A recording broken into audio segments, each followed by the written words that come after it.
So start करते हैं with the definition of simple harmonic motion. If a body moves in a straight line such that its acceleration is always directed towards a fixed point on that line and its magnitude is proportional to the displacement from that point, then the body is said to execute simple harmonic motion. देखो किसी body का ऐसा motion कि अगर body move कर रही हो, पहली शर्त यह है कि move in a straight line such that जो उसका एक्सेलरेशन हो वो डायरेक्टली वो डायरेक्टेड हो towards a fixed point on that line. ठीक है, टुवर्ड्स द मीन पोजीशन. ये जो फिक्स्ड पॉइंट है इसे मीन पोजीशन कहते हैं. And its magnitude is proportional to the displacement. और जो उसका मैग्नीट्यूड हो वो डायरेक्टली प्रोपोर्शनल हो to the displacement from that point, then the body is said to execute simple harmonic motion. यानी कि देखो ए यानी कि जो एक्सेलरेशन है वो डायरेक्टली प्रोपोर्शनल होना चाहिए negative of displacement from the mean position. ठीक है, क्योंकि देखो ये बता दिया always directed towards a fixed point, यानी कि always directed towards mean position. Acceleration हमेशा मीन पोजीशन की तरफ ले जाने की कोशिश करेगी. और जो एक्सेलरेशन है वो डायरेक्टली डिपेंड करना चाहिए डिस्प्लेसमेंट फ्रॉम दैट पॉइंट, यानी कि displacement from the mean position. तो ऐसे मोशन को कहते हैं सिंपल हार्मोनिक मोशन. जैसे कि फर्स्ट एग्जाम्पल, अब आप देखो कि ये जो बॉडी है ये हमेशा कोशिश कर रही है इस लाइन पर आने की, इक्विलिब्रियम पोजीशन पर आने की.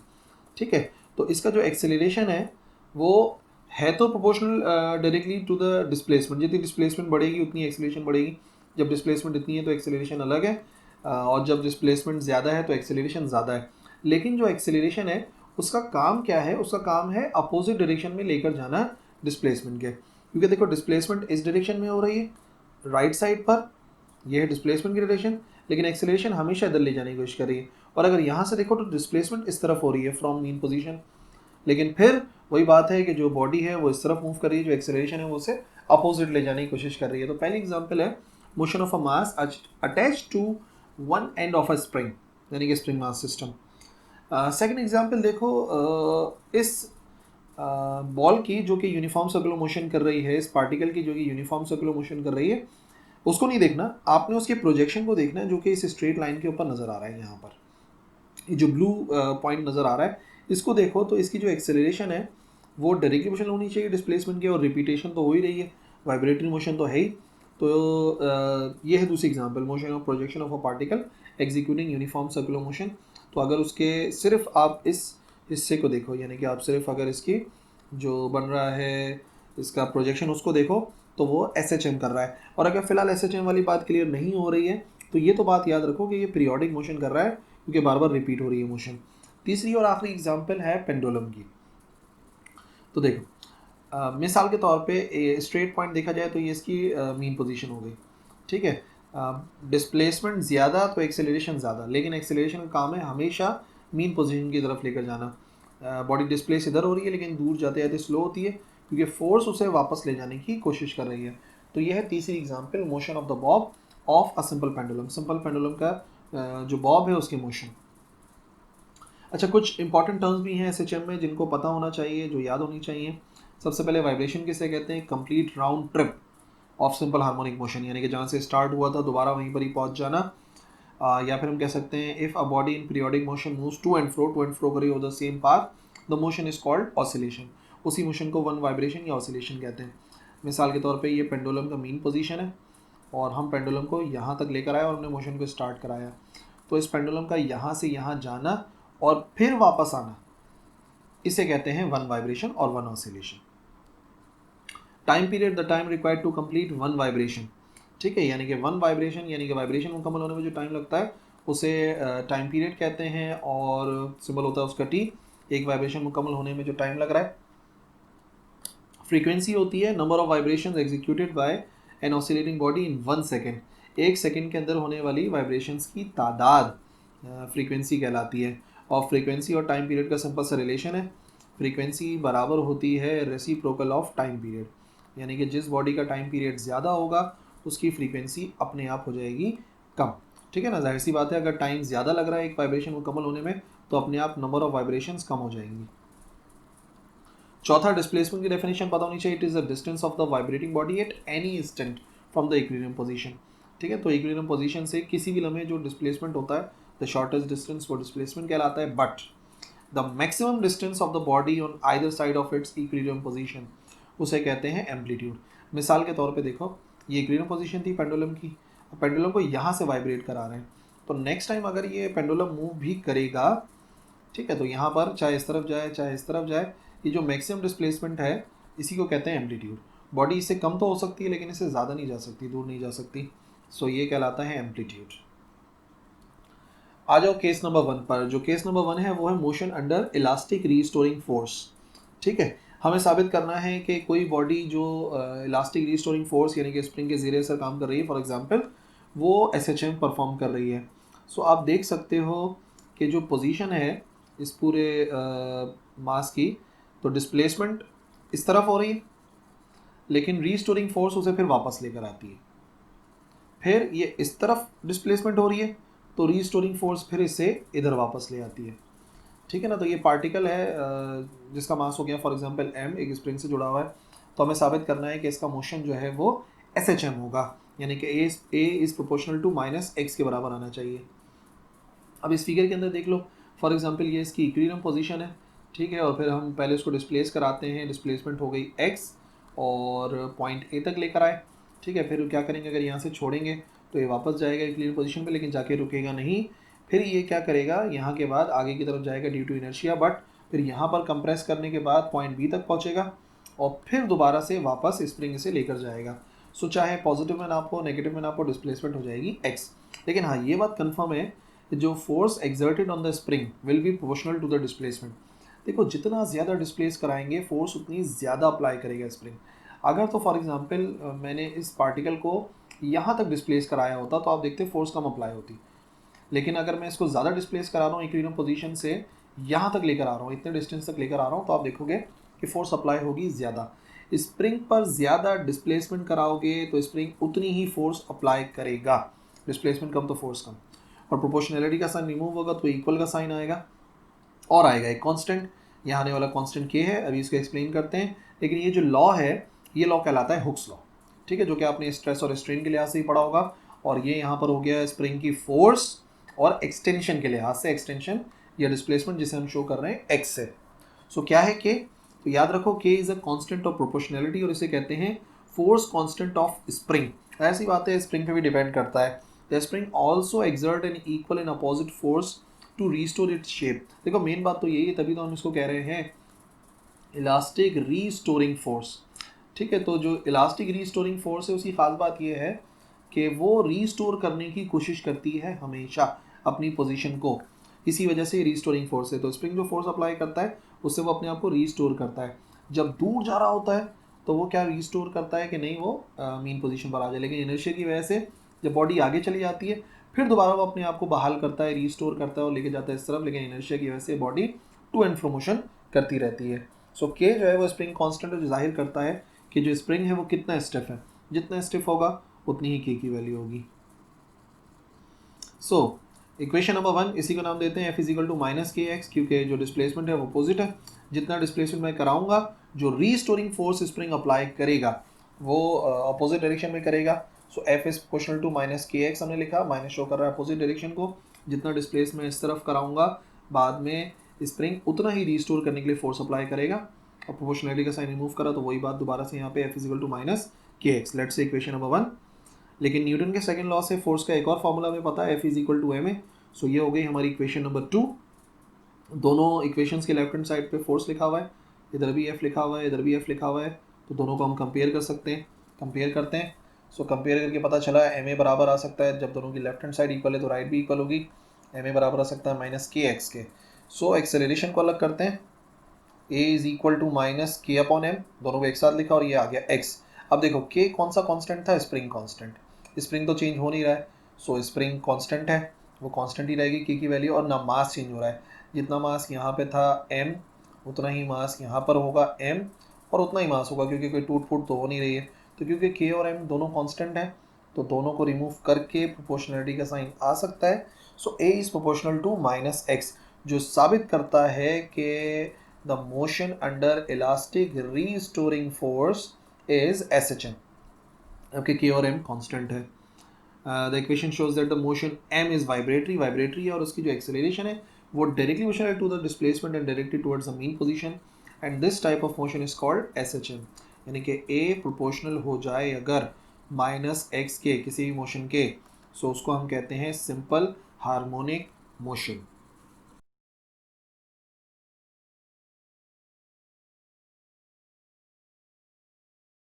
तो सबसे पहले जो बिल्कुल एक्सप्लेनेशन है ना कि क्या कनेक्शन है between SHM and uniform circular motion, उस पर ध्यान दो।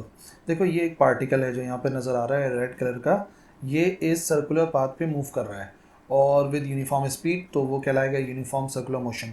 अब अगर आप देखो तो उसका प्रोजेक्शन अगर बनाया जाए, मिसाल तौर पर कोई भी सोर्स ऑफ लाइट बिल्कुल इसके ऊपर मौजूद है, तो उसका प्रोजेक्शन बनेगा यहाँ पर, जैसे कि आपको ब्लू से नज़र आ रहा है, ठीक है ना। ये इसका प्रोजेक्शन है, पार्टिकल ये रेड कलर का यहाँ पर सर्कुलर मोशन करेगा और इसका जो प्रोजेक्शन है ये ब्लू कलर का अलॉन्ग डायमीटर हो सकता है, लेकिन वहाँ पे कंफ्यूजिंग होता, तो मैंने जो है वो नीचे अभी फ़िलहाल आपको दिखाया हुआ है। तो आप इस बात को समझो कि जैसे ही ये पार्टिकल मूव होना शुरू करेगा, अगर हम देखें कि ये पार्टिकल मूव कर रहा है, तो पार्टिकल तो यूनिफॉर्म सर्कुलर मोशन कर रहा है, लेकिन उसका जो प्रोजेक्शन है सिर्फ इसे ऑब्जर्व करो, इसकी जो मोशन है वो कैसे नज़र आ रही है। सो इसकी आपको मोशन नज़र आएगी इस पूरे पोर्शन के अंदर, ये जो मोशन नज़र आ रही है ये है फ़िलहाल पीरियोडिक मोशन जो कि बार बार रिपीट हो रही है। लेकिन कोई भी पीरियोडिक मोशन SHM है या नहीं, इसको प्रूफ करने के लिए हमें क्या करना पड़ता है, इसके लिए हमें प्रूफ करना पड़ता है कि उस प्रोजेक्शन का, यानी कि जो प्रोजेक्शन बन रही है और वो भी उसका जो एक्सेलरेशन कौन से एक्सिस में, एक्स एक्सिस में, वो डायरेक्टली प्रोपोर्शनल होना चाहिए to its negative of displacement, ठीक है ना, जो कि SHM की कंडीशन है। सो अगर हम ऐसा प्रूफ कर पाए, और हमें जो यहाँ पे कनेक्शन देखना है वो यही है कि पार्टिकल जो है वो यूनिफॉर्म सर्कुलर मोशन कर रहा है, लेकिन हमें साबित करना है कि उसकी प्रोजेक्शन जो है वो सिंपल हार्मोनिक मोशन कर रही है। रिपीटेड तो देखो बिल्कुल क्लियर है कि हाँ रिपीटेड मोशन है, पीरियोडिक मोशन है, बट हमें प्रूफ करना है कि वो है यूनिफॉर्म सर्कुलर मोशन, जिसके लिए ये वाली कंडीशन हम ड्राइव करने वाले हैं। सो सबसे पहले केस 2 है, लेट अस कंसीडर एक पार्टिकल है जिसका मास m है, ठीक है। यहाँ पर एक पार्टिकल है जिसका मास है m और वो मूव कर रहा है एक सर्किल के अंदर। उस सर्किल का जो रेडियस है यहाँ से लेके यहाँ तक का डिस्टेंस, O से लेके P तक का डिस्टेंस, वो किसके बराबर है, वो बराबर है x0 के, विद कांस्टेंट एंगुलर वेलोसिटी, ठीक है। क्योंकि यूनिफॉर्म सर्कुलर मोशन है तो एंगुलर वेलोसिटी कांस्टेंट होगी, और लेट से हमने उसको क्या नाम दे दिया, ओमेगा का।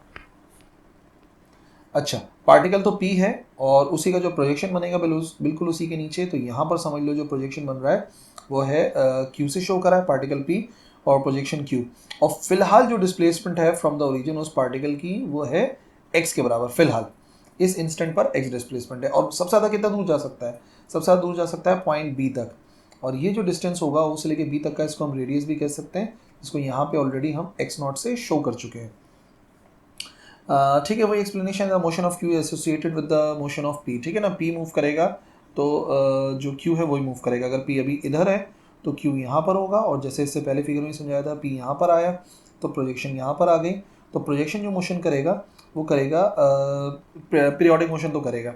अब वो SHM है या नहीं ये हमें प्रूव करना है। The acceleration of the particle P is centripetal acceleration, ठीक है। सेंट्रीपिटल एक्सेलरेशन है जो कि डायरेक्टली होगा, इधर नहीं शो करा, कंफ्यूजिंग हो जाता, तो यहाँ से शो करा है इस तरफ, ये है सेंट्रीपिटल एक्सेलरेशन जो कि हुआ directed towards centre of the circle along the line P से लेके O तक, और उसको हम लिख सकते हैं इस तरीके से, AC बराबर होता है v²/r according to the definition of centripetal acceleration. So velocity क्या है, वेलोसिटी होगी vp का स्क्वायर, ठीक है ना। अभी जो पार्टिकल P है इसकी वेलोसिटी जो कि इस डायरेक्शन के अंदर नजर आ रही है उसको हमने ऑलरेडी नाम दिया है vp का, तो उसकी वेलोसिटी का vp का स्क्वायर हो जाएगा, और रेडियस ऑलरेडी समझा चुके हैं कि जो इसका रेडियस है वो बराबर है x0 के। अच्छा, फिर नेगेटिव साइन क्यों आया, तो याद रखो जो x0 है और जो सेंट्रीपिटल एक्सेलरेशन है दोनों की डायरेक्शन है ऑपोजिट। x0 की क्या डायरेक्शन है, देखो x0 की डायरेक्शन आपको नज़र आ रही है इस तरफ, ये x0 की डायरेक्शन है, ठीक है। P से O की तरफ नज़र आ रही है, और इसकी अपोजिट डायरेक्शन जो नज़र आ रही है आपको वो नज़र आ रही है किस तरफ, वो नज़र आ रही है फ्रॉम दिस, ठीक है ना। तो क्योंकि दोनों की डायरेक्शन ऑपोजिट है तो नेगेटिव साइन आएगा। x0 जो है, जो सेंट्रीपिटल एक्सेलरेशन है वो कोशिश कर रही है सेंटर की तरफ ले जाने की, जबकि जो पार्टिकल का डिस्प्लेसमेंट है वो क्या कोशिश कर रहा है, वो कोशिश कर रहा है to make it move away from the centre of the circle. So negative sign यहाँ पर हमने इस्तेमाल किया है। अच्छा, फिर वहीं से ही कंटिन्यू करते हैं। सो v बराबर होता है आर ओमेगा के, ऑलरेडी चैप्टर नंबर 4 के अंदर स्टडी कर चुके हैं। सो पार्टिकल p की वेलोसिटी है तो यहाँ पे आ जाएगा vp, और रेडियस जो है वो खुद बराबर है x0 के, और ओमेगा ओमेगा है तो vp बराबर आ जाएगा x0 ओमेगा। इस वीपी की वैल्यू को पुट करने वाले हैं यहाँ पर वीपी की जगह पर, ठीक है। तो क्या बनेगा, ये हो जाएगा माइनस का x naught omega square upon x not, squaring दोनों पर आएगी, एक्स नॉट पर भी ओमेगा पर भी, और फिर जो स्क्वायर आएगा एक्स नॉट का, तो यहाँ पर जो स्क्वायर आएगा वो एक्स नॉट पर भी आएगा, और जो स्क्वायर आएगा वो ओमेगा पर भी आएगा यहाँ पर, ठीक है। सो अपॉन में ऑलरेडी क्या लिखा हुआ है, अपॉन में ऑलरेडी लिखा हुआ है एक्स नॉट। तो हम क्या करेंगे, एक एक्स नॉट से एक एक्स नॉट को करेंगे कैंसिल, सो हमें मिलेगा माइनस का x naught omega square. Let's say this is our equation number 1। The acceleration of projection q is equal to the component of acceleration of the particle p along x axis। अब देखो जो इसकी centripetal acceleration है वो तो है towards the centre of the circle, but उसके दो कंपोनेंट बन सकते हैं। एक बनेगा y कंपोनेंट, ये वाला, ये है उसका y कंपोनेंट, और ये जो बनेगा ये बनेगा उसका x कंपोनेंट। और ये क्लियर है कि जो प्रोजेक्शन है, प्रोजेक्शन का y कंपोनेंट तो नहीं होगा एक्सेलरेशन का, सिर्फ और सिर्फ कौन सा कंपोनेंट होगा, x कंपोनेंट, यानी कि ax। सो x कंपोनेंट के लिए हम इस्तेमाल करते हैं कॉस थीटा, ठीक है ना, क्योंकि एंगल जो बन रहा है वो एंगल बन रहा है यहाँ पर। सो जब भी हम x एक्सिस की बात करते हैं तो हम यूज़ करते हैं, और एंगल बन रहा है with respect to x axis, तो वो बराबर होता है x एक्स के लिए कॉस थीटा, तो x बराबर आ जाएगा AC cos theta. Now this is our equation number 2। अब ज़रा ट्राइंगल को देख लेते हैं। ट्राइंगल नज़र आ रहा है OPQ। इस OPQ ट्राइंगल के अंदर कॉस थीटा की वैल्यू फाइंड करने वाले हैं। तो कॉस थीटा होता है बेस अपॉन हाइपोटेन्यूज, ठीक है ना। ये वाला ट्राइंगल है O से लेके P तक का डिस्टेंस, और ये हो गया Q, और यहाँ पर आ गया ये एक ट्राइंगल नज़र आ रहा है जिसमें थीटा के सामने वाली साइड परपेंडिकुलर होती है, जिसका फिलहाल हमें कोई काम नहीं है।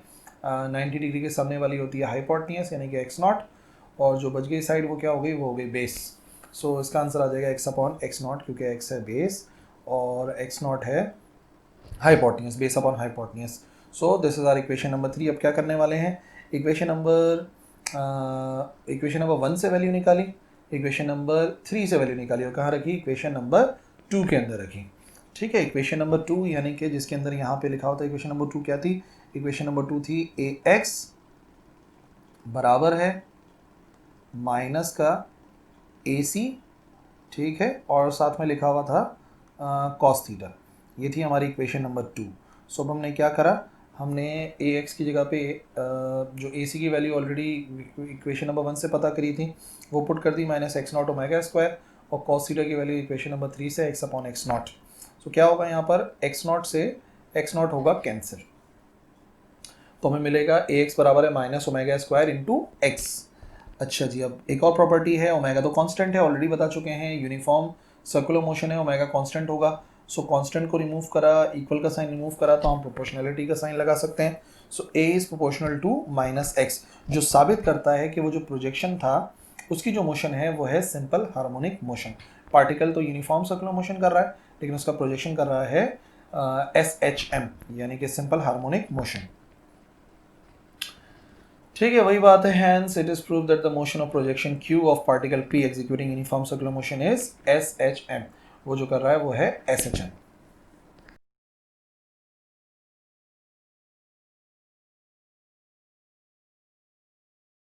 तो सबसे पहले जो बिल्कुल एक्सप्लेनेशन है ना कि क्या कनेक्शन है between SHM and uniform circular motion, उस पर ध्यान दो। देखो ये एक पार्टिकल है जो यहाँ पे नज़र आ रहा है रेड कलर का, ये इस सर्कुलर पाथ पे मूव कर रहा है और विद यूनिफॉर्म स्पीड, तो वो कहलाएगा यूनिफॉर्म सर्कुलर मोशन। अब अगर आप देखो तो उसका प्रोजेक्शन अगर बनाया जाए, मिसाल तौर पर कोई भी सोर्स ऑफ लाइट बिल्कुल इसके ऊपर मौजूद है, तो उसका प्रोजेक्शन बनेगा यहाँ पर, जैसे कि आपको ब्लू से नज़र आ रहा है, ठीक है ना। ये इसका प्रोजेक्शन है, पार्टिकल ये रेड कलर का यहाँ पर सर्कुलर मोशन करेगा, और इसका जो प्रोजेक्शन है ये ब्लू कलर का अलोंग डायमीटर हो सकता है, लेकिन वहाँ पे कंफ्यूजिंग होता, तो मैंने जो है वो नीचे अभी फ़िलहाल आपको दिखाया हुआ है।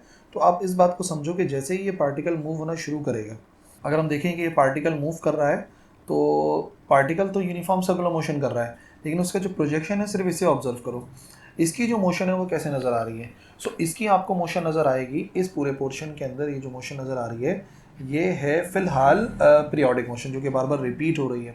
लेकिन कोई भी पीरियोडिक मोशन SHM है या नहीं, इसको प्रूव करने के लिए हमें क्या करना पड़ता है, इसके लिए प्रूव करना पड़ता है कि उस प्रोजेक्शन का, यानी कि जो प्रोजेक्शन बन रही है, और वो भी उसका जो एक्सेलरेशन कौन से एक्सिस में, एक्स एक्सिस में, वो डायरेक्टली प्रोपोर्शनल होना चाहिए to its negative of displacement, ठीक है ना, जो कि SHM की कंडीशन है। सो अगर हम ऐसा प्रूव कर पाए, और हमें जो यहाँ पे कनेक्शन देखना है वो यही है कि पार्टिकल जो है वो यूनिफॉर्म सर्कुलर मोशन कर रहा है, लेकिन हमें साबित करना है कि उसकी प्रोजेक्शन जो है वो सिंपल हार्मोनिक मोशन कर रही है। रिपीटेड तो देखो बिल्कुल क्लियर है कि हाँ रिपीटेड मोशन है, पीरियोडिक मोशन है, बट हमें प्रूव करना है कि वो है यूनिफॉर्म सर्कुलर मोशन, जिसके लिए ये वाली कंडीशन हम ड्राइव करने वाले हैं। सो सबसे पहले केस 2 है, लेट अस कंसीडर एक पार्टिकल है जिसका मास m है। ठीक है, यहाँ पर एक पार्टिकल है जिसका मास है m, और वो मूव कर रहा है एक सर्किल के अंदर। उस सर्किल का जो रेडियस है यहाँ से लेके यहाँ तक का डिस्टेंस, ओ से लेके पी तक का डिस्टेंस, वो किसके बराबर है, वो बराबर है x नॉट के, विद कांस्टेंट एंगुलर वेलोसिटी। ठीक है, क्योंकि यूनिफॉर्म सर्कुलर मोशन है तो एंगुलर वेलोसिटी कांस्टेंट होगी, और लेट से हमने उसको क्या नाम दे दिया, ओमेगा का। अच्छा, पार्टिकल तो P है और उसी का जो प्रोजेक्शन बनेगा बिल्कुल उसी के नीचे, तो यहाँ पर समझ लो जो प्रोजेक्शन बन रहा है वो है Q से शो कर रहा है पार्टिकल P और प्रोजेक्शन Q, और फिलहाल जो डिस्प्लेसमेंट है फ्रॉम द ओरिजिन उस पार्टिकल की वो है x के बराबर। फिलहाल इस इंस्टेंट पर x डिस्प्लेसमेंट है, और सबसे ज़्यादा कितना दूर जा सकता है, सबसे ज़्यादा दूर जा सकता है पॉइंट B तक, और ये जो डिस्टेंस होगा उसे लेके B तक का, इसको हम रेडियस भी कह सकते हैं, जिसको यहाँ पे ऑलरेडी हम x नॉट से शो कर चुके हैं।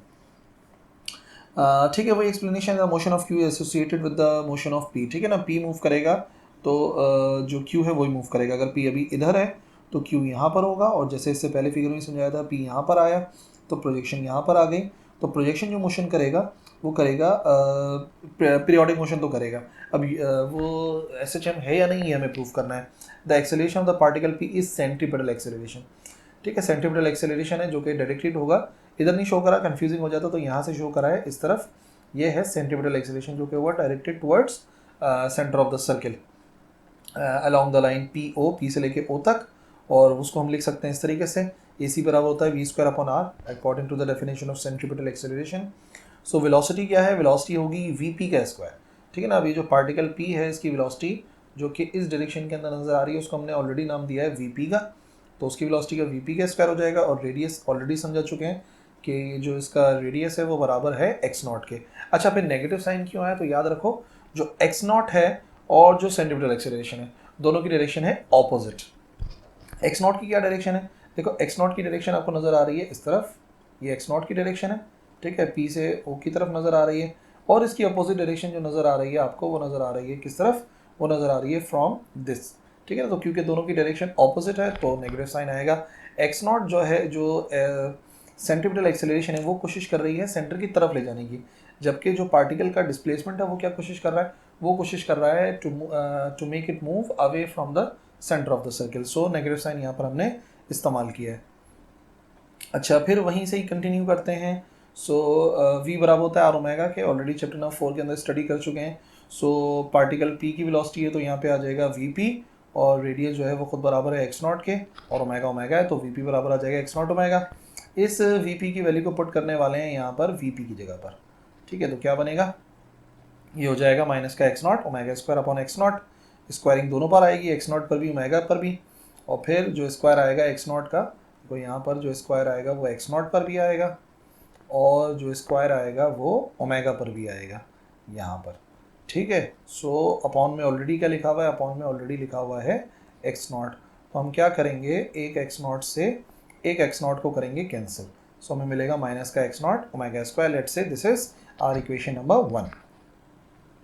The acceleration of projection q is equal to the component of acceleration of the particle p along x axis। अब देखो जो इसकी सेंट्रीपिटल एक्सेलरेशन है वो तो है towards the centre of the circle, but उसके दो कंपोनेंट बन सकते हैं, एक बनेगा y कंपोनेंट, ये वाला, ये है उसका y कंपोनेंट, और ये जो बनेगा ये बनेगा उसका x कंपोनेंट। और ये क्लियर है कि जो प्रोजेक्शन है, प्रोजेक्शन का y कंपोनेंट तो नहीं होगा एक्सेलरेशन का, सिर्फ और सिर्फ कौन सा कंपोनेंट होगा, x कंपोनेंट, यानी कि ax। सो x कंपोनेंट के लिए हम इस्तेमाल करते हैं कॉस थीटा। ठीक है ना, क्योंकि एंगल जो बन रहा है वो एंगल बन रहा है यहाँ पर। सो जब भी हम x एक्सिस की बात करते हैं तो हम यूज़ करते हैं, और एंगल बन रहा है with respect to x axis तो वो बराबर होता है x के लिए कॉस थीटा, तो x बराबर आ जाएगा AC cos theta. Now this is our equation number 2। अब ज़रा ट्राइंगल को देख लेते हैं। ट्राइंगल नज़र आ रहा है OPQ, इस OPQ ट्राइंगल के अंदर कॉस थीटा की वैल्यू फाइंड करने वाले हैं, तो कॉस थीटा होता है बेस अपॉन हाइपोटेन्यूज। ठीक है ना, ये वाला ट्राइंगल है O से लेके P तक का डिस्टेंस, और ये हो गया Q, और यहाँ पर आ गया ये एक ट्राइंगल नज़र आ रहा है। जिसमें थीटा के सामने वाली साइड परपेंडिकुलर होती है, जिसका फिलहाल हमें कोई काम नहीं है। 90 डिग्री के सामने वाली होती है हाइपोटेन्यूज यानी कि x0, और जो बच गई साइड वो क्या हो गई, वो हो गई बेस। सो इसका आंसर आ जाएगा x/x0, क्योंकि x है बेस और x0 है hypotenuse, base upon hypotenuse. So this is our equation number 3। अब क्या करने वाले हैं, इक्वेशन नंबर 1 से वैल्यू निकाली, इक्वेशन नंबर 3 से वैल्यू निकाली, और कहाँ रखी, इक्वेशन नंबर 2 के अंदर रखी। ठीक है, इक्वेशन नंबर 2 यानी कि जिसके अंदर यहाँ पे लिखा होता है इक्वेशन नंबर 2 क्या थी, इक्वेशन नंबर 2 थी ax बराबर है माइनस का ac, ठीक है, और साथ में लिखा हुआ था cos थीटा। ये थी हमारी इक्वेशन नंबर 2। सो अब हमने क्या करा, हमने ax की जगह पे जो ac की वैल्यू ऑलरेडी इक्वेशन नंबर 1 से पता करी थी वो पुट कर दी, माइनस x0 ओमेगा स्क्वायर, और cos थीटा की वैल्यू इक्वेशन नंबर 3 से x/x0। सो क्या होगा यहाँ पर, x0 से x0 होगा कैंसिल, तो हमें मिलेगा ax बराबर है minus omega square into x। अच्छा जी, अब एक और प्रॉपर्टी है, ओमेगा तो कांस्टेंट है, ऑलरेडी बता चुके हैं, यूनिफॉर्म सर्कुलर मोशन है, ओमेगा कांस्टेंट होगा। सो कांस्टेंट को रिमूव करा, इक्वल का साइन रिमूव करा, तो हम प्रोपोर्शनलिटी का साइन लगा सकते हैं। So a is proportional to minus x, जो साबित करता है कि वो जो प्रोजेक्शन था उसकी जो मोशन है वो है सिंपल हार्मोनिक मोशन। पार्टिकल तो यूनिफॉर्म सर्कुलर मोशन कर रहा है, लेकिन उसका प्रोजेक्शन कर रहा है SHM यानी कि सिंपल हार्मोनिक मोशन। ठीक है, वही बात है, hence it is prove that the motion of projection Q of particle P executing uniform circular motion is SHM। वो जो कर रहा है वो है SHM। तो सबसे पहले डेफिनेशन समझनी पड़ेगी आपको सिंपल पेंडुलम की, और ये हमारा केस नंबर 3 है। सो सिंपल पेंडुलम क्या है, an ideal simple pendulum consist of a point mass. पहली शर्त ये है कि एक पॉइंटेड मास होना चाहिए, एक ऐसा मास जो फैला हुआ ना हो, which is suspended from a light inextensible string. दूसरी शर्त यह है कि वो स्ट्रिंग होनी चाहिए इनएक्सटेंसिबल, ठीक है, और वो बंधी होनी चाहिए एक ग्रिड ऑफ फ्रिक्शनलेस सपोर्ट से, ठीक है, एक रिजिड सपोर्ट होनी चाहिए जिससे वो बंधी हुई हो। When the bob of the pendulum is vertical, तो उसके ऊपर ग्रेविटेशनल फोर्स एक्ट करती है W, जो कि डाउनवर्ड एक्ट करती है, and the tension acts vertically upward. In this case the force W is balanced by the tension in the string.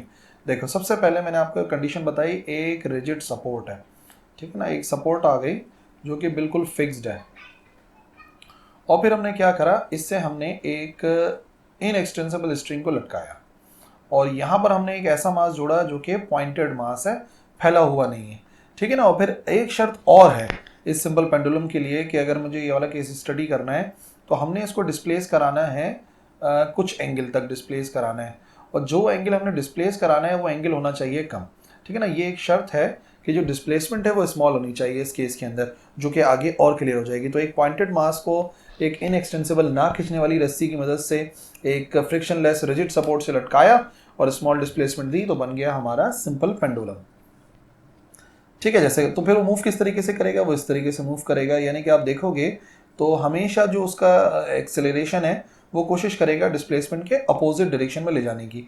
जब वो जा रहा है इस तरफ, तो आप देखो डिस्प्लेसमेंट इस तरफ है तो एक्सेलरेशन कोशिश करेगी इस तरफ ले जाने की, ठीक है ना। जब डिस्प्लेसमेंट इस तरफ है तो एक्सेलरेशन की कोशिश ये है कि इस तरफ लेकर जाए, और जब डिस्प्लेसमेंट इस तरफ हो रही है तो आप देखो तो एक्सेलरेशन की कोशिश है उसको इस डायरेक्शन में ले जाने की, यानी कि वापस डायरेक्शन में ले जाने की।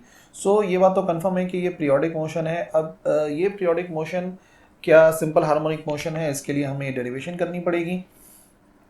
When the Bob is slightly displace, ठीक है, तो उस बॉब को हमने स्लाइटली डिस्प्लेस करा, कितना एंगल बनाया हमने, एंगल बनाया थीटा, तो फिर उसने ऑसिलेटरी मोशन स्टार्ट कर दी। So the bob of pendulum is under the action of two forces. दो फोर्सेज हैं, एक ग्रेविटेशनल फोर्स है जो कि एक्ट कर रही होती है डाउनवर्ड, जो कि यहाँ पर मैंने mg से शो करी है, ठीक है, ये आ गई, और एक फोर्स जो है वो है रस्सी में अप्लाई होने वाली टेंशन। सो टेंशन की जो डायरेक्शन है वो तो रस्सी की डायरेक्शन में होती है, तो टेंशन जो अप्लाई हो रही है वो अप्लाई हो रही है अपवर्ड। अच्छा, सबसे पहले हम क्या कर रहे हैं, इस वेट को उसके कंपोनेंट्स में रिजॉल्व कर रहे हैं। देखो, वेट एक्ट कर रहा है डाउनवर्ड, ठीक है, तो हमने उसके वेट को दो हिस्सों में रिजॉल्व करा, एक रस्सी की सीध में जो कि हो सकता है W पैरेलल क्योंकि रस्सी के पैरेलल है, और एक हो सकता है W परपेंडिकुलर। इस वाले को हमने नाम दिया है W का वेट है, ये वाला क्योंकि रस्सी के पैरेलल है तो ये हो जाएगा W पैरेलल, और ये वाला जो कंपोनेंट होगा जो रस्सी के स्ट्रिंग के परपेंडिकुलर है वो हो जाएगा W परपेंडिकुलर, ठीक है ना। तो along the length of the string which is parallel and perpendicular to the string. और क्योंकि एंगल बन रहा है थीटा, तो ये बात मैंने पहले भी समझाई है कि थीटा की सामने वाली साइड के लिए जब भी हम सॉल्व करते हैं तो उसके लिए हमें इस्तेमाल करना पड़ता है साइन थीटा। सो जब हमने वैल्यू निकालनी होगी W परपेंडिकुलर की तो उसके लिए हम इस्तेमाल करेंगे साइन थीटा, और जब पैरेलल के लिए फाइंड करनी होगी सो अगर इसके लिए साइन थीटा इस्तेमाल हो रहा है तो परपेंडिकुलर के लिए हमें इस्तेमाल करना पड़ेगा कॉस थीटा, ठीक है, जो कि यहाँ पे मैंने शो भी किया हुआ है mg cos theta parallel component है और परपेंडिकुलर कंपोनेंट है mg sin थीटा, और यहाँ पे भी लिख दिया mg cos theta mg sin theta. Hence the magnitude of the net force है, अगर नेट फोर्स पता करनी है तो याद रखो ये जो पेंडुलम वापस मूव करेगा वो सिर्फ और सिर्फ जो मीन पोजीशन मूव करेगा वो करेगा अपने परपेंडिकुलर कंपोनेंट की वजह से, यानी कि mg sin थीटा की मदद से। वजह क्या है, देखो cos थीटा तो बैलेंस कर ही देगा, टेंशन इस cos थीटा को बैलेंस कर देगी। तो अगर ये पेंडुलम मूव करता है तो सिर्फ और सिर्फ इस डायरेक्शन में मूव करने का मकसद ही यही है कि वो मूव करेगा W परपेंडिकुलर की वजह से। So from Newton's second law of motion F net बराबर होगा ma के, F इजिकल टू ma होता है, तो जहाँ पे एफ नेट आना चाहिए था वहाँ पे मैंने पुट करा ma, ठीक है। तो सबसे पहले देखो m से m कैंसिल, यानी कि मास कैंसिल हो सकता है और ऐसा पार्टिकल की सूरत में हो सकता है, यानी कि हो सकता है जब मास जो है वो पॉइंटेड हो, ऐसा तभी पॉसिबल है, अगर पॉइंटेड मास होगा तभी हम इसको कैंसिल कर सकते हैं। सो a किसके बराबर आएगा माइनस जी साइन थीटा के। अच्छा, जो फोर्स है वो डायरेक्टेड है towards the mean position, force क्योंकि डायरेक्टेड है टुवर्ड्स द मीन पोजीशन तो यहाँ पे नेगेटिव साइन लाना ज़रूरी है, ठीक है ना, नेगेटिव साइन आएगा। तो a किसके बराबर आ गया, a बराबर आ गया माइनस के जी साइन थीटा के। अब हम क्या करने वाले हैं, हम एक प्रॉपर्टी इस्तेमाल करने वाले हैं, इफ़ थीटा इज़ स्मॉल, अगर एंगल छोटा है, जो कि मैंने शर्त बताई है कि सिंपल पेंडुलम को हमने एंगल छोटा ही देना होता है तभी वैसे चम कर सकता है, तो भाई सही बात है, थीटा इज़ स्मॉल। सो एक प्रॉपर्टी है कि sine theta is approximately equal to theta, जिसको आप कैलकुलेटर से वेरीफाई भी कर सकते हो। लेकिन ये बात कंफर्म है कि वो जो थीटा है वो हमने पुट करना है इन रेडियन नॉट डिग्रीज। अगर आप रेडियन में पुट करोगे तभी ऐसा मुमकिन है कि साइन थीटा छोटे एंगल के लिए अप्रॉक्सीमेटली बराबर होता है थीटा के। तो जहाँ पे लिखा हुआ था साइन थीटा इस पूरी वैल्यू की जगह पे हम पुट कर सकते हैं सिर्फ और सिर्फ थीटा, तो ये बन जाएगी हमारी equation number 1। So as we know that S बराबर होता है आर थीटा के, हम लोग ऑलरेडी पढ़ चुके हैं रिलेशन बिटवीन लीनियर डिस्प्लेसमेंट यानी कि एस और एंगुलर डिस्प्लेसमेंट यानी कि थीटा, तो थीटा बराबर आ जाएगा एस अपॉन आर, ठीक है। तो जहाँ पे थीटा था वहाँ पे पुट करेंगे, इन दिस केस एस जो है वो एक्स के बराबर है, डिस्प्लेसमेंट को हमने एक्स से शो करना है, ठीक है, क्योंकि सिंपल हार्मोनिक मोशन में एक्स से शो करते हैं, तो फिलहाल जो डिस्प्लेसमेंट है वो है एक्स, और जो रेडियस है अगर ये फॉर एग्जाम्पल एक सर्कुलर पाथ में मूव कर रहा है, ठीक है, अगर एक सर्कुलर पाथ को ओबे कर रहा है तो उस सर्कुलर पाथ का जो रेडियस है वो बराबर होगा एल के, तो इसी वजह से आर की जगह पे आ जाएगा एल। सो थीटा बराबर आएगा एक्स ओवर एल के। तो जो हमारी इक्वेशन नंबर 1 थी जिसमें लिखा हुआ था a is equal to minus g theta, तो थीटा की जगह पे हम पुट करेंगे x अपॉन एल, और रीअरेंज करने पे बनेगा माइनस का g अपॉन एल और x हो जाएगा अलग, और फिर g and L are constants, g और l कॉन्स्टेंट। देखो g तो कॉन्स्टेंट होगा ही, लेकिन l क्यों कॉन्स्टेंट है, क्योंकि याद करो मैंने बताया था कि रस्सी की लंबाई चेंज नहीं हो सकती, ये है inextensible string. So delta L यानी कि लेंथ के अंदर कोई भी चेंज आना पॉसिबल ही नहीं है, ठीक है, मुमकिन ही नहीं है, तो लेंथ कांस्टेंट रहेगी, इन एक्सटेंसिबल स्ट्रिंग है, देयरफॉर हम लिख सकते हैं a is proportional to minus x.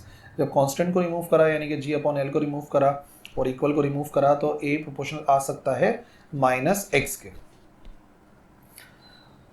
The acceleration of the simple pendulum is directly proportional to the displacement and directed towards the mean position, तो इसका मतलब जो मोशन ऑफ सिंपल पेंडुलम है वो क्या हो गई, सिंपल हार्मोनिक मोशन, ठीक है, और वो मैंने बताया है मैथमेटिकली अगर आप प्रूफ कर दें a is proportional to minus x तो इसका मतलब साबित हो गया वो। Now time period of simple pendulum drive करें। अब देखो जो डेफिनेशन है टाइम पीरियड की वो होती है t is equal to 2 pi over omega, omega होती है एंगुलर वेलोसिटी। ये हमने कैसे ड्राइव करा, देखो आप ऑलरेडी पढ़ चुके हो ओमेगा का फॉर्मूला चैप्टर नंबर 4 में। जो ओमेगा है वो किसके बराबर होता है, ओमेगा बराबर होता है थीटा डिवाइडेड बाय टाइम। कितना एंगल बना, angular displacement divide by time, वो आती है एंगुलर वेलोसिटी यानी कि ओमेगा।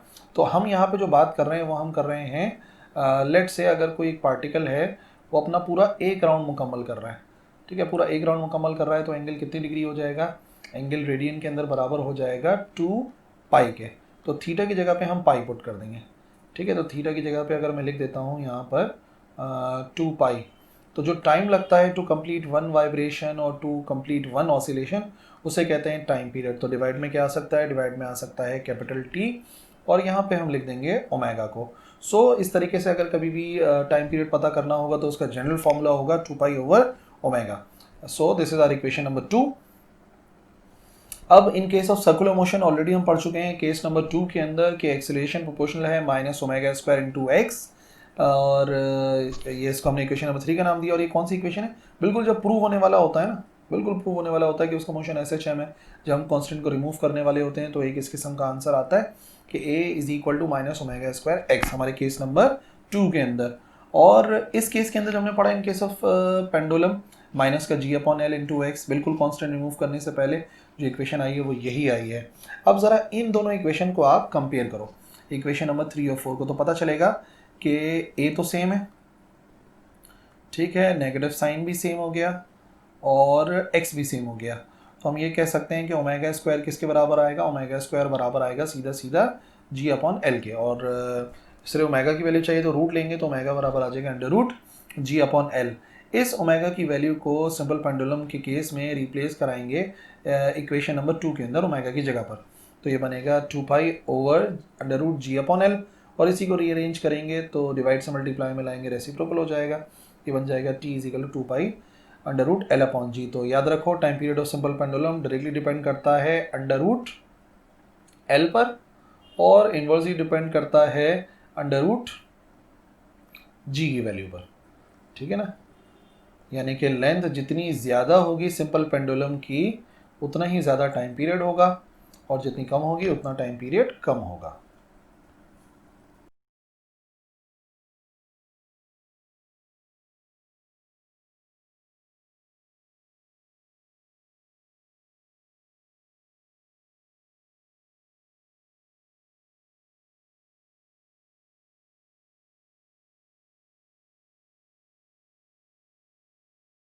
तो सबसे पहले डेफिनेशन समझनी पड़ेगी आपको सिंपल पेंडुलम की, और ये हमारा केस नंबर 3 है। सो सिंपल पेंडुलम क्या है, an ideal simple pendulum consist of a point mass. पहली शर्त ये है कि एक पॉइंटेड मास होना चाहिए, एक ऐसा मास जो फैला हुआ ना हो, which is suspended from a light inextensible string. दूसरी शर्त यह है कि वो स्ट्रिंग होनी चाहिए इनएक्सटेंसिबल, ठीक है, और वो बंधी होनी चाहिए एक ग्रिड ऑफ फ्रिक्शनलेस सपोर्ट से, ठीक है, एक रिजिड सपोर्ट होनी चाहिए जिससे वो बंधी हुई हो। When the bob of the pendulum is vertical, तो उसके ऊपर ग्रेविटेशनल फोर्स एक्ट करती है W, जो कि डाउनवर्ड एक्ट करती है, and the tension acts vertically upward. In this case the force W is balanced by the tension in the string. देखो सबसे पहले मैंने आपको कंडीशन बताई, एक रिजिड सपोर्ट है, ठीक है ना, एक सपोर्ट आ गई जो कि बिल्कुल फिक्स्ड है, और फिर हमने क्या करा, इससे हमने एक इनएक्सटेंसिबल स्ट्रिंग को लटकाया, और यहाँ पर हमने एक ऐसा मास जोड़ा जो कि पॉइंटेड मास है, फैला हुआ नहीं है, ठीक है ना। और फिर एक शर्त और है इस सिंपल पेंडुलम के लिए कि अगर मुझे ये वाला केस स्टडी करना है तो हमने इसको डिस्प्लेस कराना है, कुछ एंगल तक डिस्प्लेस कराना है, और जो एंगल हमने डिस्प्लेस कराना है वो एंगल होना चाहिए कम, ठीक है ना। ये एक शर्त है कि जो डिस्प्लेसमेंट है वो स्मॉल होनी चाहिए इस केस के अंदर, जो कि आगे और क्लियर हो जाएगी। तो एक पॉइंटेड मास को एक इनएक्सटेंसिबल ना खींचने वाली रस्सी की मदद से एक फ्रिक्शनलेस रिजिड सपोर्ट से लटकाया और स्मॉल डिस्प्लेसमेंट दी, तो बन गया हमारा सिंपल पेंडुलम, ठीक है। जैसे तो फिर वो मूव किस तरीके से करेगा, वो इस तरीके से मूव करेगा, यानी कि आप देखोगे तो हमेशा जो उसका एक्सेलरेशन है वो कोशिश करेगा डिस्प्लेसमेंट के अपोजिट डायरेक्शन में ले जाने की। जब वो जा रहा है इस तरफ तो आप देखो डिस्प्लेसमेंट इस तरफ है तो एक्सेलरेशन कोशिश करेगी इस तरफ ले जाने की, ठीक है ना। जब डिस्प्लेसमेंट इस तरफ है तो एक्सेलरेशन की कोशिश ये है कि इस तरफ लेकर जाए, और जब डिस्प्लेसमेंट इस तरफ हो रही है तो आप देखो तो एक्सेलरेशन की कोशिश है उसको इस डायरेक्शन में ले जाने की, यानी कि वापस डायरेक्शन में ले जाने की। सो ये बात तो कंफर्म है कि ये पीरियोडिक मोशन है। अब ये पीरियोडिक मोशन क्या सिंपल हार्मोनिक मोशन है, इसके लिए हमें डेरिवेशन करनी पड़ेगी। When the Bob is slightly displace, ठीक है, तो उस बॉब को हमने स्लाइटली डिस्प्लेस करा, कितना एंगल बनाया हमने, एंगल बनाया थीटा, तो फिर उसने ऑसिलेटरी मोशन स्टार्ट कर दी। So the bob of pendulum is under the action of two forces, दो फोर्सेज हैं, एक ग्रेविटेशनल फोर्स है जो कि एक्ट कर रही होती है डाउनवर्ड, जो कि यहाँ पर मैंने mg से शो करी है, ठीक है, ये आ गई, और एक फोर्स जो है वो है रस्सी में अप्लाई होने वाली टेंशन। सो टेंशन की जो डायरेक्शन है वो तो रस्सी की डायरेक्शन में होती है, तो टेंशन जो अप्लाई हो रही है वो अप्लाई हो रही है अपवर्ड। अच्छा, सबसे पहले हम क्या कर रहे हैं, इस वेट को उसके कंपोनेंट्स में रिजॉल्व कर रहे हैं। देखो वेट एक्ट कर रहा है डाउनवर्ड, ठीक है, तो हमने उसके वेट को दो हिस्सों में रिजॉल्व करा, एक रस्सी की सीध में जो कि हो सकता है W पैरेलल क्योंकि रस्सी के पैरेलल है, और एक हो सकता है W परपेंडिकुलर। इस वाले को हमने नाम दिया है W का वेट है, ये वाला क्योंकि रस्सी के पैरेलल है तो ये हो जाएगा W पैरेलल, और ये वाला जो कंपोनेंट होगा जो रस्सी के स्ट्रिंग के परपेंडिकुलर है वो हो जाएगा W परपेंडिकुलर, ठीक है ना। तो along the length of the string which is parallel and perpendicular to the string, और क्योंकि एंगल बन रहा है थीटा, तो ये बात मैंने पहले भी समझाई है कि थीटा की सामने वाली साइड के लिए जब भी हम सॉल्व करते हैं तो उसके लिए हमें इस्तेमाल करना पड़ता है साइन थीटा। सो जब हमने वैल्यू निकालनी होगी W परपेंडिकुलर की तो उसके लिए हम इस्तेमाल करेंगे साइन थीटा, और जब पैरेलल के लिए फाइंड करनी होगी, सो अगर इसके लिए साइन थीटा इस्तेमाल हो रहा है तो परपेंडिकुलर के लिए हमें इस्तेमाल करना पड़ेगा कॉस थीटा, ठीक है, जो कि यहाँ पे मैंने शो भी किया हुआ है mg cos theta parallel component है, और परपेंडिकुलर कंपोनेंट है mg साइन थीटा, और यहाँ पे भी लिख दिया mg cos theta mg sine theta. Hence the magnitude of the net force है, अगर नेट फोर्स पता करनी है तो याद रखो ये जो पेंडुलम वापस मूव करेगा वो सिर्फ और सिर्फ जो मीन पोजीशन मूव करेगा वो करेगा अपने परपेंडिकुलर कंपोनेंट की वजह से, यानी कि mg साइन थीटा की मदद से। वजह क्या है, देखो कॉस थीटा तो बैलेंस कर ही देगा, टेंशन इस कॉस थीटा को बैलेंस कर देगी, तो अगर ये पेंडुलम मूव करता है तो सिर्फ और सिर्फ इस डायरेक्शन मूव करने का मकसद ही यही है कि वो मूव करेगा W परपेंडिकुलर की वजह से।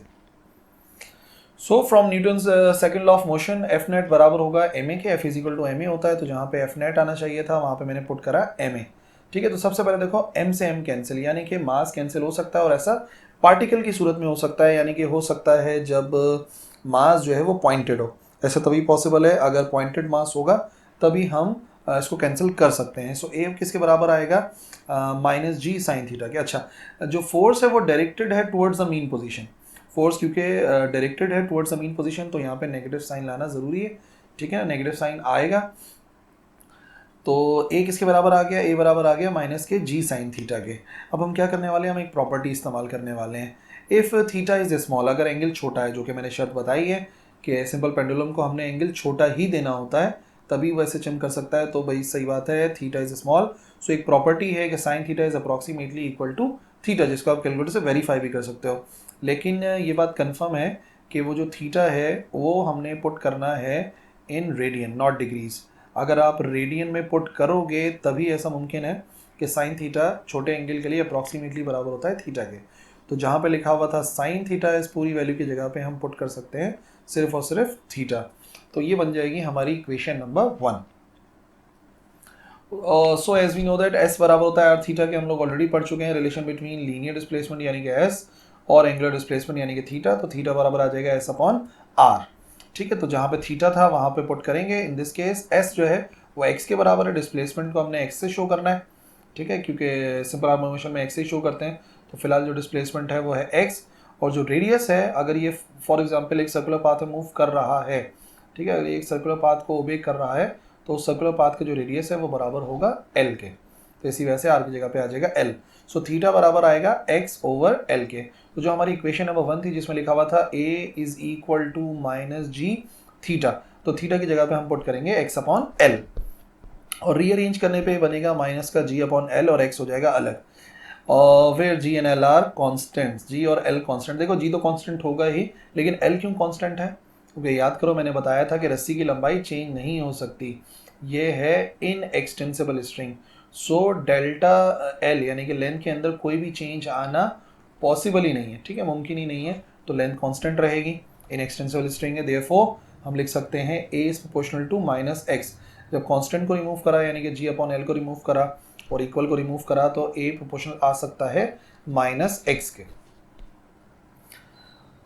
The acceleration of the simple pendulum is directly proportional to the displacement and directed towards the mean position, तो इसका मतलब जो मोशन ऑफ सिंपल पेंडुलम है वो क्या हो गई, सिंपल हार्मोनिक मोशन, ठीक है, और वो मैंने बताया है मैथमेटिकली अगर आप प्रूफ कर दें a is proportional to minus x तो इसका मतलब साबित हो गया वो। Now time period of simple pendulum drive करें, अब देखो जो डेफिनेशन है टाइम पीरियड की वो होती है t is equal to 2 pi over omega, omega होती है एंगुलर वेलोसिटी, ये हमने कैसे ड्राइव करा, देखो आप ऑलरेडी पढ़ चुके हो ओमेगा का फॉर्मूला चैप्टर नंबर 4 में, जो ओमेगा है वो किसके बराबर होता है, ओमेगा बराबर होता है थीटा डिवाइडेड बाय टाइम। कितना एंगल बना, angular displacement divide by time, वो आती है एंगुलर वेलोसिटी यानी कि ओमेगा। तो हम यहाँ पे जो बात कर रहे हैं वो हम कर रहे हैं, लेट से अगर कोई एक पार्टिकल है वो अपना पूरा एक राउंड मुकम्मल कर रहा है, ठीक है, पूरा एक राउंड मुकम्मल कर रहा है, तो एंगल कितनी डिग्री हो जाएगा, एंगल रेडियन के अंदर बराबर हो जाएगा 2 पाई के। तो थीटा की जगह पे हम पाई पुट कर देंगे, ठीक है। तो थीटा की जगह पे अगर मैं लिख देता हूँ यहाँ पर 2 पाई, तो जो टाइम लगता है टू कंप्लीट वन वाइब्रेशन और टू कंप्लीट वन ऑसिलेशन, उसे कहते हैं टाइम पीरियड। तो डिवाइड में क्या आ सकता है, डिवाइड में आ सकता है कैपिटल टी, और यहाँ पे हम लिख देंगे ओमेगा को। सो इस तरीके से अगर कभी भी टाइम पीरियड पता करना होगा तो उसका जनरल फॉर्मूला होगा 2 pi over omega. So this is our equation number 2। अब in case of circular motion already हम पढ़ चुके हैं केस नंबर 2 के अंदर कि एक्सेलरेशन प्रोपोर्शनल है minus omega square into x, और ये इसको हमने इक्वेशन नंबर 3 का नाम दिया। और ये कौन सी इक्वेशन है, बिल्कुल जब प्रूव होने वाला होता है ना, बिल्कुल प्रूव होने वाला होता है कि उसका मोशन एस एच एम है, जब हम कॉन्स्टेंट को रिमूव करने वाले होते हैं तो एक इस किस्म का आंसर आता है कि a is equal to minus omega square x, हमारे केस नंबर 2 के अंदर। और इस केस के अंदर जो हमने पढ़ा इन केस ऑफ पेंडुलम, माइनस का जी अपॉन एल इंटू एक्स, बिल्कुल कॉन्स्टेंट रिमूव करने से पहले जो इक्वेशन आई है वो यही आई है। अब ज़रा इन दोनों इक्वेशन को आप कंपेयर करो, इक्वेशन नंबर 3 और 4 को, तो पता चलेगा कि ए तो सेम है, ठीक है, नेगेटिव साइन भी सेम हो गया और एक्स भी सेम हो गया। तो हम ये कह सकते हैं कि ओमेगा स्क्वायर किसके बराबर आएगा, ओमेगा स्क्वायर बराबर आएगा सीधा सीधा जी अपॉन एल के। और सिर्फ ओमेगा की वैल्यू चाहिए तो रूट लेंगे, तो ओमेगा बराबर आ जाएगा अंडर रूट जी अपॉन एल। इस ओमेगा की वैल्यू को सिंपल पेंडुलम के केस में रिप्लेस कराएंगे इक्वेशन नंबर 2 के अंदर ओमेगा की जगह पर, तो ये बनेगा 2 पाई ओवर अंडर रूट जी अपॉन एल। और इसी को रीअरेंज करेंगे तो डिवाइड से मल्टीप्लाई में लाएंगे रेसिप्रोकल हो जाएगा, ये बन जाएगा T is equal to 2 pi under root L upon g. तो याद रखो time period of simple pendulum directly depend करता है अंडर रूट एल पर, और इनवर्सली डिपेंड करता है अंडर रूट जी की वैल्यू पर, ठीक है ना। यानी कि लेंथ जितनी ज़्यादा होगी सिंपल पेंडुलम की उतना ही ज़्यादा टाइम पीरियड होगा, और जितनी कम होगी उतना टाइम पीरियड कम होगा।